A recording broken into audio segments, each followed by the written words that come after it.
Vijay Deverakonda latest film Kingdom July 4న release కాబోతున్నట్లు official గా అనౌన్స్ చేశారు. ఇప్పటికే విపరీతమైన ఎక్స్పెక్టేషన్స్ ఉన్న కింగ్డమ్ సినిమా కోసం వీడీ ఫ్యాన్స్ ఆతృతగా వెయిట్ చేస్తున్నారు.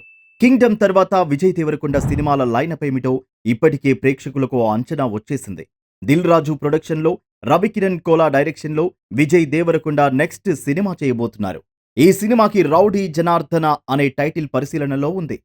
ఇప్పుడు ఈ సినిమాలో ప్రముఖ నటుడు డాక్టర్ రాజశేఖర్ విలన్ గా నటించబోతున్నారనే వార్త బయటకి వచ్చింది.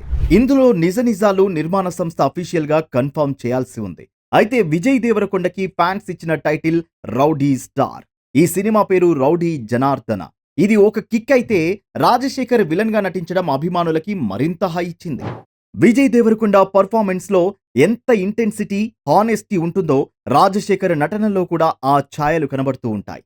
సో స్క్రీన్ మీద ఇద్దరు ఢీ అంటే ఢీ అని పోటీ పడడం గ్యారంటీ. కాంబినేషన్ తోనే ఇంత క్రేజ్ క్రియేట్ చేసిన ఈ ప్రాజెక్ట్ రాను రాను మరింత సెన్సేషన్ సృష్టించడం తథ్యం.